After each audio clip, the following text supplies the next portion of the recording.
Hey YouTube. Well, I'm going to take on this difficult task. One of my subscribers, Glenn Johnson, asked me to watch this movie today. So I said, well, let's see what it is. It's called Racial Divide on Netflix, right? So I went right to it this morning. And I didn't even know what the story was about. I was just checking it out to see because he suggested it. And it's a story of Rachel, is it Dolezal? Dolezal? Y'all remember Rachel? She was the girl who was the head, she was the president of the Spokane, Washington chapter of the NAACP. And she's also the woman who said that she was black. She was culturally black. And many times she presented herself as a black person before the story broke, right? Okay. All right, so when it opens up, we see that Rachel has got two black sons. One is, I think he's 13. His name is Franklin. The other one is Isaiah, who is, he's considering college, so he's got to be 18, 19 years old, right? Okay. So we start to unroll the story of Rachel. At first, there were scams. She was the head of the local chapter in NAACP. So she was a social activist, right? It starts off, the people are accusing her of being also a scammer. In other words, she would fake hate crimes and things to get attention to her causes. So, you know, that was certainly wrong, because she could have ignited something that could have been going very bad for everyone. But she had a good heart. She wanted to do the right thing. And it's not that they don't make it clear that she did or did not do these things. One was, she was saying she was getting all these hate mail, and then they discovered that the mail was never actually sent through the post office. It was just in her box. So they suspected her of writing the hate mail herself. The other one was she took a picture of a banana left on her car, which is not any huge thing. But then there was another one with someone that placed their license to carry, a gun permit, on her lawn, right? So the media accused her of faking those things to draw attention to the causes she was working on with the NAACP. Okay, so I'll try to keep my own personal views on this kind of out of it, and just tell you what way I perceive what I saw in the movie. Okay, so they had her on the, something I did not particularly like in this documentary, although the documentary is excellent, and I strongly recommend it to everyone to see this story, because I only saw snippets of the story when it was in the news. You know, I would hear, you know, the basic thing that she was saying she was black and she wasn't, but I didn't know her real story, her life story. So you start off talking about her parenting, which we were all curious about that. What kind of family could she come from, made her decide to leave that race and join ours? Okay, her parents were religious fanatics. Her mother said her birth was a difficult birth. She repeated this to Rachel many times. She told her that she was a difficult birth, as opposed to her brother, who was an easy birth. But they were religious nuts. On their birth certificate, it said I think that what was the father of the child? I forget what that blank said, but she put on there Jesus Christ on her birth certificate as being I forget his role. Forgive me. Work with me, people. Okay. So her parents were religious nuts.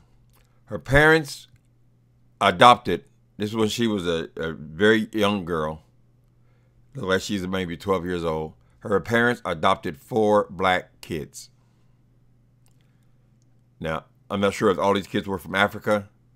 They were black kids, some of them dark skinned, some young, some like they're in different age groups. A couple of really young kids, and then a couple that were closer to the mother's age, closer to Rachel's age, right? I'm trying to understand what would cause this person to come to this conclusion that she was no longer white and she was black. Okay, and I think this story helps to understand what happened. Okay, these people were religious fanatics, and they were particularly abusive to their black children. They had Rachel's sister on there, who was a black girl. She was adopted as a young child. She showed us where she still has welts from when they would beat them with glue sticks. You know, glue sticks. They're those rubber things, but if you get the long ones, they're like a razor strap. They don't break. They would beat them with that, right? So Rachel became a protector of these children. She loved them. They should have emphasized more the love she had for her brothers and sisters and the compassion she had for her brothers and sisters. So she was raised, she was a little white girl, raised with these 4 black kids. That would be her initially, how she came to know black people or to relate to black people. And she related to their plight, right? At one point, they had an older white son there who was abusing the oldest daughter, black daughter. The daughter took her to the police, and Rachel, they don't make a complaint if she was lying or telling the truth. But Rachel said that accused her brother of also raping her to give credence to this other girl's claim. People said she could have faked that just to help, but her reason for saying that her brother had raped her was to help her sister, who she knew was being abused by him, right? So her and her sister are still close. The son next to the sister, Rachel adopted him. That became one of her sons. I said she had 2 sons. One of her sons was one of those adopted children that her family had adopted. She adopted him and he became her son at this point. And then the other son she had, she was involved in a bad marriage, 5-year marriage with this other black dude. He is still somewhere there in town. And he plays a part in this story only because he is a big part of the reason why she didn't just leave when all this controversy broke. She couldn't leave because they had a child together, and he had to approve her leaving the state. Okay? Anyway, I know I'm going to might probably mess up a few things. I'm trying to rush through this or try to take as much in as possible. Okay, so those are the 2 boys.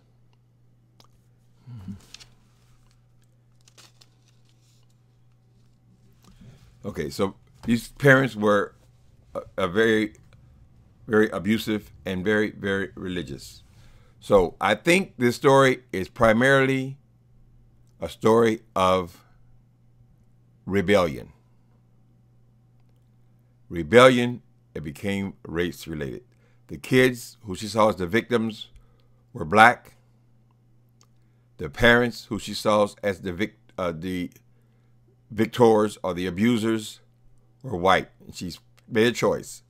I'm more like these kids than I am like you. And so there was something that went on in her psyche at this point. And you know it all comes down to your psyche, right? This is what her mind thinks. Some people would say she had a mental illness, whatever. People don't take enough time to actually try to understand how this happened.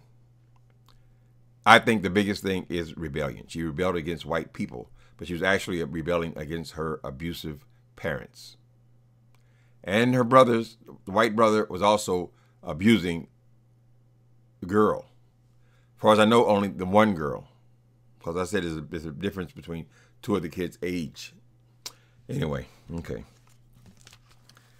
Okay, so I have a prediction. She's an extremely talented artist. We see her art all the way through this thing, and it's good art. It's African art. It's Africana. She's a gifted woman.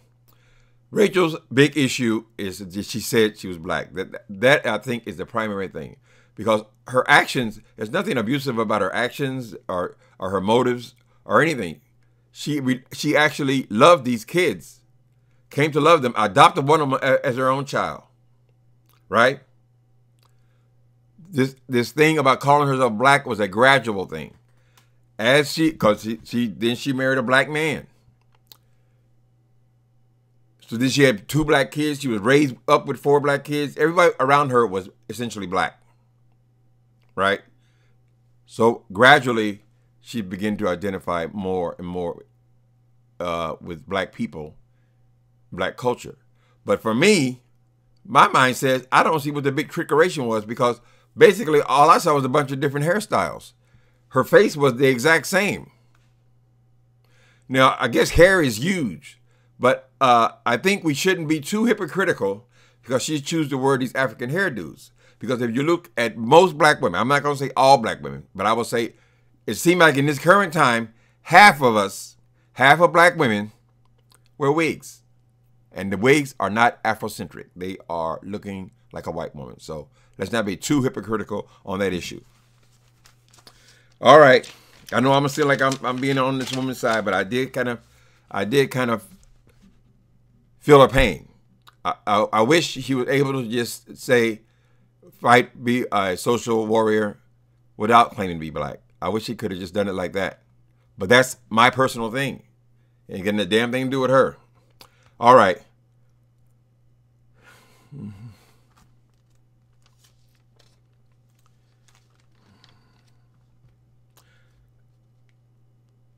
Okay, so now Rachel in this story is pregnant.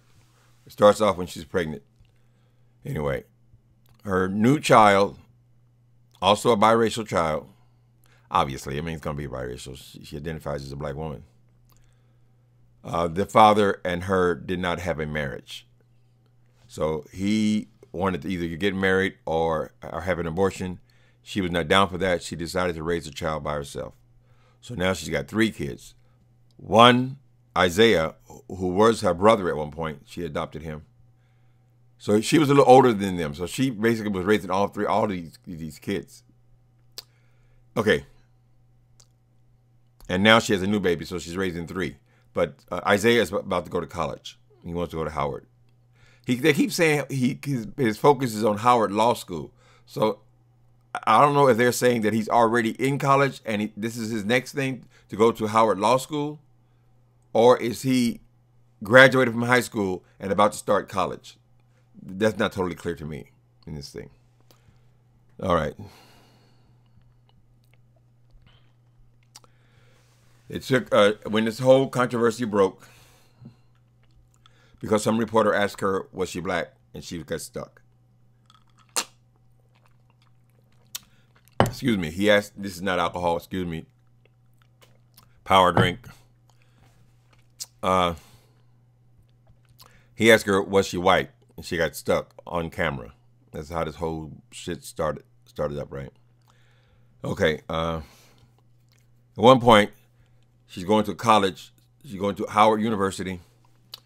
And she's on this panel. Really a discussion between 2 people on the subject of racial identity. They're calling this thing, is it trans-African or transracial? I think the terminology they use is transracial. Yeah, transracial. So they had this black guy on the stage, and he was a young black guy, but he said on the inside he feels like he is not only in the wrong gender, but he's also the wrong race. So he feels like a white woman. His dilemma is going to be he can't change that skin color. Now you can change your or just your body parts if you're transsexual, but it thus far has never been where you can change the color of your skin. People use lighteners and things like that, but I don't think they go from looking black to looking white. Anyway, so you can see the reaction of all the students in there, and they're just angry with her. Angry with her, and all of the black women that they show seem to be hostile towards this woman, Rachel, for claiming that she was black. She said she didn't have the same struggle. You didn't do, You didn't do this, this, and this. For me, if this woman has got, if I considered it, well, because initially I considered it she has some kind of mental break. Like when you have these rare cases where they have split personalities and something, and they always trace it back to something in the family, split the personality, and the person rejected one thing to become something else, like that. That's what I figured. But people are very hostile to her. This is a very lonely type of a story, because if she didn't have her children, she would have nothing. She has no working relationships. She just has her kids. Because obviously NAACP parted ways with her, and she's having a very difficult time finding even a job. I guess the job situation is not fantastic in Spokane, Washington anyway, right? But for her, with all this publicity, is impossible. So she's still got to pay her bills.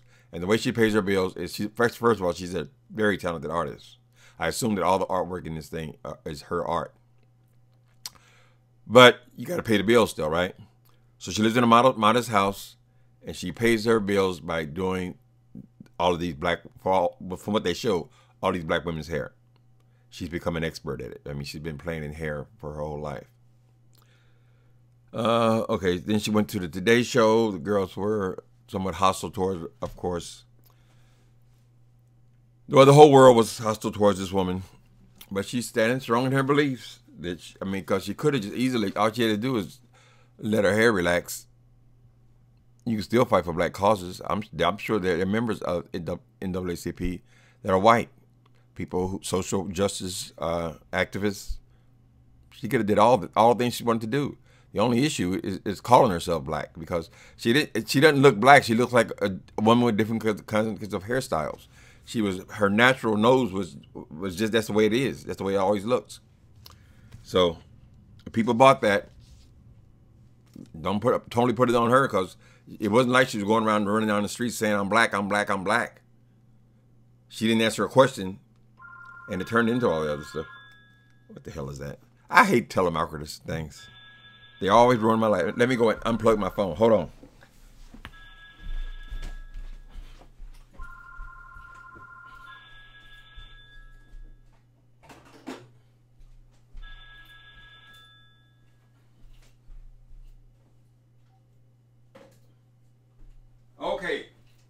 Okay, people, you still there?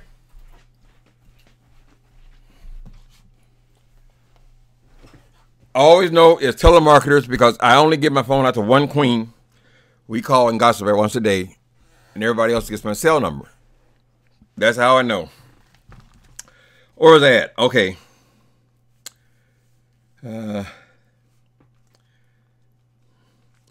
Okay, so the people, when they allowed them to have questions, they were at this panel.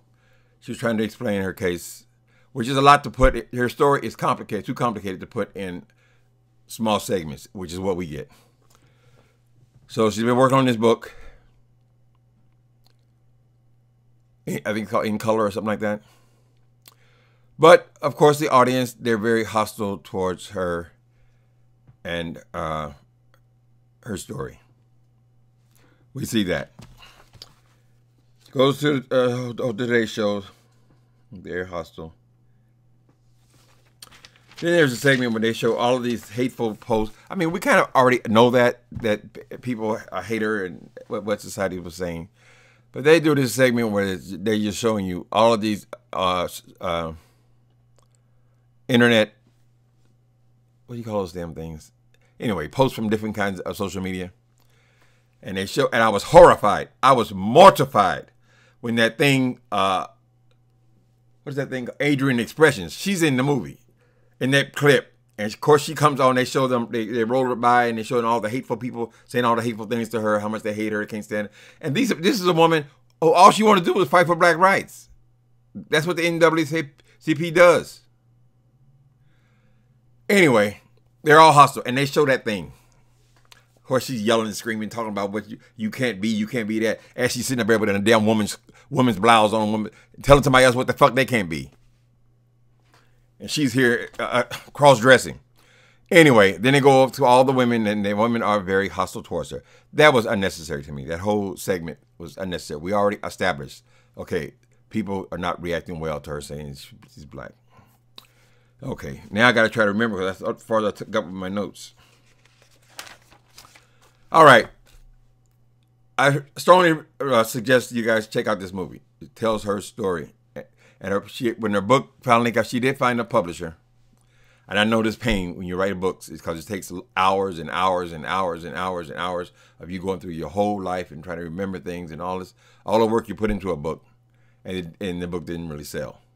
Now, maybe this documentary would help selling the book. I don't know.